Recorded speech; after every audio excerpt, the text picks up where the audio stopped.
Evelyn Harper stood in the driveway of her childhood home, the air thick with the scent of jasmine and tension. At 32, she was no stranger to family drama, but today felt different. The text from her mother Lorraine had been curt. Family meeting. 3 p.m., be here. No warmth, no explanation, just a demand. Evelyn's fingers tightened around the leather portfolio in her hand, her heart pounding as she approached the front door of the sprawling Atlanta mansion. This wasn't just a meeting, it was an ambush. A month ago, her grandmother Clara Beaumont had passed away, leaving Evelyn her entire estate, $3.5 million in properties investments, and a beloved chain of boutique bakeries across Georgia. Clara had been more than family. She was Evelyn's compass, the one who taught her resilience the value of a dollar and the art of turning flour and sugar into something magical. While Evelyn's peers idolized celebrities, she'd hung a faded photo of Clara in her apron, standing proudly outside her first bakery, her smile as warm as the bread she baked. Lorraine, Clara's only child, had a different relationship with money. She saw it as a means to an end: designer handbags, luxury cars, and a lifestyle that outpaced her income. Evelyn's earliest memories were of her mother's shopping sprees, the foyer, overflowing with bags followed by whispered fights between Lorraine and Clara. By the time Evelyn was a teenager, the family's finances were a house of cards propped up by Clara's reluctant loans and Lorraine's second husband, Victor, who enabled her spending to avoid her wrath. Clara had taken Evelyn under her wing early. At 14, Evelyn spent Saturdays at the flagship bakery, learning to knead dough and balance ledgers. "You've got a sharp mind, Evie," Clara would say, her eyes twinkling. "You see the numbers and the people behind them." Those days became sacred, a refuge from the chaos at home. Clara taught her to negotiate with suppliers, treat staff like family, and never let pride outshine practicality. "A business is only as strong as the heart behind it," she'd say. When Evelyn chose to study culinary arts with a focus on business management, Clara beamed with pride. "Education's your armor, girl. No one can strip that away." She offered to cover tuition, but Lorraine swooped in, claiming the money for family emergencies, a new pool, Victor's golf club membership, and her sister Monica's endless medical expenses, which suspiciously coincided with cosmetic procedures. Evelyn took out loans instead, working nights at a local diner where Clara would slip her cash with a conspiratorial wink. "Don't tell your mother." As Clara's health declined, lung cancer relentless and cruel, her conversations with Evelyn grew urgent. At 30, Evelyn sat by her hospital bed holding her frail hand. "I've watched you," Evie Clara whispered, her voice steady despite the pain. "You're the only one who gets it. Money's not for flaunting. It's for building, for protecting what matters." Evelyn nodded, tears burning her eyes. "Lorraine, she's my daughter, but she's never learned that lesson. When the time comes, it won't be easy. Promise me you'll stand firm." "I promise," Evelyn said, not fully grasping the weight of those words. Clara slipped away a week later, surrounded by family. The reading of the will 2 weeks after the funeral was a detonation. In a mahogany-paneled law office, Evelyn sat alone facing Lorraine, Victor, Monica, and her younger brother Tyler. The lawyer, Mr. Grayson, read Clara's words.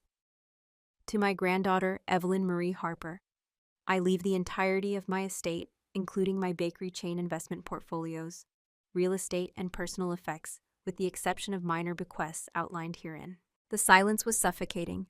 Lorraine's face twisted, her manicured nails digging into the armrest. "This is a mistake," she snapped, ripping off her sunglasses. "Read it again." Mr. Grayson, unflappable, confirmed Clara's intent. Lorraine's voice rose venomous. "I'm her daughter. She wouldn't do this." Monica chimed in, her tone theatrical. "Grandma loved us all equally. This isn't right." Tyler, only 19, stared at the floor, silent. Evelyn sat frozen, the magnitude of Clara's trust crashing over her. Lorraine turned on her, eyes blazing. "You knew, didn't you? You wormed your way into her head when she was sick." The accusation stung, but Evelyn's voice was steady. Grandma was clear-headed when she made this choice. The meeting spiraled into chaos. Lorraine threatening to contest the will, Victor muttering about family loyalty, Monica sobbing for effect. Evelyn left the office, shaken, her mother's parting words ringing in her ears. "This isn't over, Evelyn." In the weeks that followed, the pressure intensified. Lorraine's calls were relentless, alternating between guilt trips and rage. "You're tearing this family apart," she'd hiss. Monica flooded group chats with accusations of greed. Victor left voicemails about doing the right thing. Even distant relatives weighed in, their messages dripping with judgment. Evelyn's phone became a battleground, each notification a fresh wound. Social media was worse. Lorraine posted cryptic updates about betrayal and elder abuse, earning sympathetic comments from friends who didn't know the full story. Monica shared photos of herself at a spa captioned "Healing from Family Drama, #self-love." Meanwhile, Lorraine texted Evelyn about unpaid bills, though Evelyn spotted a new Lexus in their driveway. The hypocrisy was staggering. Evelyn's suspicions led her to Mr. Grayson, who provided records of Clara's financial support to Lorraine. $400,000 over 6 years, funneled into luxury purchases and bad investments. The final straw was a late-night call from Victor, his voice thick with whiskey. "You think you're clever, don't you, little Miss Perfect, stealing what's ours? We had plans, a condo in Miami, a yacht. You ruined everything." Evelyn's blood ran cold. "You were spending her money before she was gone." Victor's laugh was bitter. "It was ours anyway, until you stuck your nose in." The emotional toll was crushing. Evelyn's boyfriend Marcus found her one night curled up on her couch, staring into the dark. "Talk to me," he urged, pulling her close. She spilled everything: the inheritance, the threats, the guilt. "Maybe I should just give in," she whispered, exhausted. Marcus shook his head. "This isn't about money anymore, Evie. It's control. Clara chose you because she knew you'd protect her legacy. Don't let them break you." His words sparked a shift. Evelyn met with Laura Bennett, a lawyer recommended by Marcus, who specialized in estate disputes. Laura's advice was blunt: document everything, limit contact, prepare for a fight. Your mother's not bluffing, she might sue. Evelyn began recording calls, saving texts, and installing security cameras after spotting Lorraine's car outside her apartment one night. The fear was real, but so was her resolve. Clara's voice echoed in her mind. "Stand firm." Then came Lorraine's text about the family meeting. Evelyn showed it to Marcus, her nerves frayed. "This feels like a trap," she said. Laura agreed, noting the timing days. Before the 30-day window to contest the will closed. "They're desperate," Laura warned. "Don't go alone, and don't sign anything." Evelyn reached out to Clara's old friend Dorothy, who revealed a letter Clara had written months before her death, outlining her reasons for choosing Evelyn. "She knew Lorraine would fight you," Dorothy said, handing over the envelope. This was her insurance policy. Evelyn also found Clara's journal in the bakery's office safe. Its pages detailing Lorraine's financial manipulations, loans for emergencies that funded vacations, lies about Tyler's college costs. The final entry, written weeks before Clara's death, read, "Evelyn will face a storm, but she's got the grit to weather it. I trust her to carry this forward. God help my daughter, but she's lost her way." Armed with these documents, Evelyn prepared for the meeting. Marcus kissed her forehead as she left. "You've got this. Clara's with you." Evelyn nodded, clutching her portfolio. The trap was set, but she wasn't the prey anymore. Evelyn stepped into her mother's living room, the air heavy with expectation. Lorraine stood at the center, her smile as sharp as a blade. Evelyn right on time. Monica and Tyler sat on the couch, avoiding her gaze. Victor loomed by the window, his arms crossed. 2 men in tailored suits occupied the armchairs, their presence confirming Evelyn's fears. "Meet Mr. Caldwell and Mr. Pierce," Lorraine said, gesturing grandly. "They're here to help us resolve this misunderstanding." Evelyn took the lone chair facing them, her portfolio on her lap. "I wasn't told this involved outsiders." Lorraine's smile tightened. "Not outsiders, dear. Advisors. Sit, let's talk." The setup was deliberate. Evelyn isolated everyone else aligned against her. She declined coffee, her voice calm. "What's the purpose of this meeting?" Mr. Caldwell leaned forward, his tone patronizing. "Your family's concerned, Evelyn. Managing an estate this size is overwhelming for someone so young." Evelyn's response was measured. "I've run a bakery and managed budgets for years. I'm capable." Lorraine's laugh was brittle. "Capable, sure. But this is about family. Mama would have wanted us all to share." "If that's what she wanted, she'd have written it that way," Evelyn countered. Monica's voice quavered, rehearsed. Grandma wasn't herself at the end. The cancer, the meds, she didn't know what she was doing. Evelyn's jaw tightened. She was sharp until her final days. The will was updated a year ago. Mr. Pierce opened a briefcase, producing a stack of documents. "We've drafted a fair solution. You'd transfer the bakeries and investments to your mother, retaining a small portion, say 15%, for yourself. The properties would be sold, proceeds split evenly." Lorraine nodded eagerly. "Everyone wins, Evelyn." "And Tyler's college?" Evelyn asked, glancing at her brother, who shifted uncomfortably. "Or Monica's medical bills?" Lorraine's facade cracked. That's private. Victor stepped forward, his voice low. Sign the papers, Evelyn, or we'll contest the will. It'll get ugly. On what grounds? Evelyn asked, unflinching. Mr. Caldwell cleared his throat. Undue influence. You were alone with Clara often. A court might question her state of mind. Lorraine pressed the advantage. No one wants a public fight, Evelyn. Think of Mama's legacy dragged through the mud. Doubt flickered, but Evelyn pushed it aside. She accepted the documents, skimming them deliberately. The terms were predatory. Lorraine would gain full control, leaving Evelyn with scraps. The room watched tense as she closed the packet. Lorraine leaned forward. Need a pen? Evelyn's smile was Clara's cool, confident. Before I decide, Mom, when did you book that Miami condo? Lorraine froze. What? Evelyn continued, unruffled. Victor mentioned it last week. Said you put down a deposit when Grandma's doctor gave her 6 months. Monica glared at Victor, who stammered. I didn't say that. I recorded it, Evelyn said simply.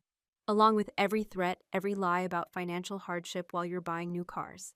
She opened her portfolio, producing Clara's journal. January last year, you told Grandma you needed $25,000 for Tyler's tuition. He wasn't even enrolled. The money went to your Paris trip. She laid out a photo from Lorraine's Instagram captioned City of Lights, living my best life. Mr. Pierce shifted uncomfortably. Evelyn continued, relentless. June, you claimed Monica needed surgery, $15,000. She was in Vegas posting poolside selfies. Lorraine's face was a mask of fury. You're twisting everything. Evelyn produced Clara's letter, reading aloud. Evelyn is my choice because she understands value, not just of money, but of integrity. Lorraine's choices have shown she cannot be trusted with my legacy. The room was silent. Lorraine stood trembling. You ungrateful thief. Evelyn remained calm. This meeting's over. My lawyer's outside, ready to discuss your advisors pressuring me into fraudulent agreements. Mr. Caldwell and Mr. Pierce exchanged glances, gathering their things. Mrs. Dawson, you didn't mention litigation, Pierce muttered. There isn't any, Evelyn said. Yet. Lorraine's voice dropped to a hiss.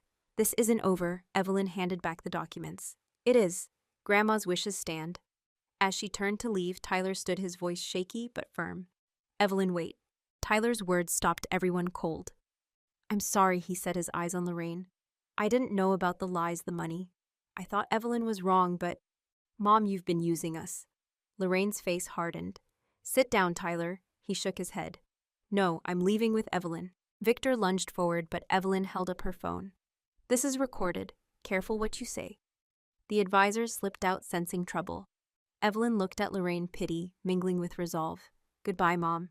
With Tyler beside her, she walked out the door, slamming behind them. Laura emerged from her car as they reached the driveway. You okay? Evelyn nodded, introducing Tyler. He's with me. Lorraine burst out, shrieking. Tyler, get back here. Tyler froze but stood firm. I can't, Mom. Laura stepped in, her voice authoritative. Mrs. Dawson, go inside. Further harassment will have consequences. Lorraine retreated, defeated, as her advisors fled. At a nearby diner, Tyler stared into his coffee, shell-shocked. She disowned me just like that. Evelyn squeezed his hand. She's bluffing, but you're not alone. Laura outlined next steps: file Clara's letter and journal with the probate court. Consider a restraining order if threats continued, and secure Tyler's belongings. You'll stay with me, Evelyn told Tyler. My place is small, but we'll make it work. Over the next weeks, Evelyn dove into the bakery's operations. Clara's managers were loyal, but stretched thin, and competition from chain cafes was fierce. Evelyn took a leave from her catering job, visiting each location with Tyler, who showed surprising aptitude for logistics. Grandma always talked about local sourcing, he said one day, reviewing supplier contracts. She said it could set us apart. Evelyn looked at him, a plan forming. What if we made that her legacy? Sustainable, community-driven bakeries. Tyler's eyes lit up. I'm studying environmental science. I could help. Evelyn smiled. Then you're hired. Part-time while you're in school. Learn the business like Grandma taught me. Laura helped establish trusts, one for Tyler's education, a modest stipend for Lorraine, despite her hostility, and a foundation for Clara's passion, teaching baking skills to at-risk youth. Lorraine's attacks continued, mostly online, but Evelyn stayed silent, focusing on the bakeries. Monica reached out unexpectedly, apologizing for her role and admitting jealousy. I see why Grandma chose you, she said. It was a fragile step toward reconciliation. 6 months later, Evelyn moved into Clara's house, a cozy craftsman filled with memories. She kept Clara's office intact, adding a desk for Tyler. The bakeries thrived with a new line of organic pastries drawing younger customers. Tyler's research into sustainable suppliers paid off, earning the chain a feature in a local magazine. Lorraine's anger softened into a tentative truce. An email arrived, brief but sincere.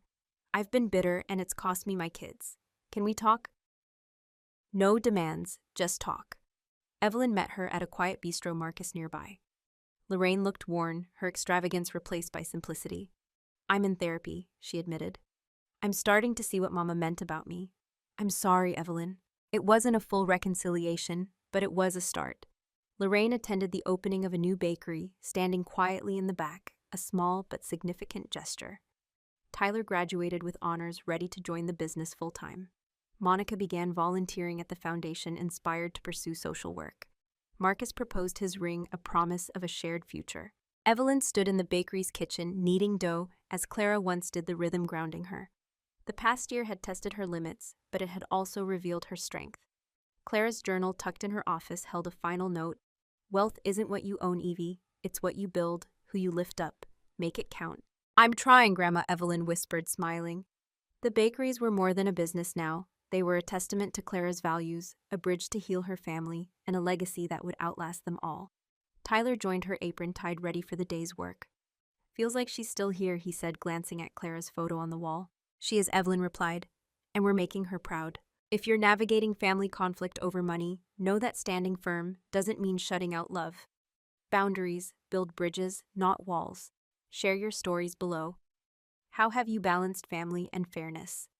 Like, subscribe, and join us for more tales of resilience and redemption. Thank you for listening.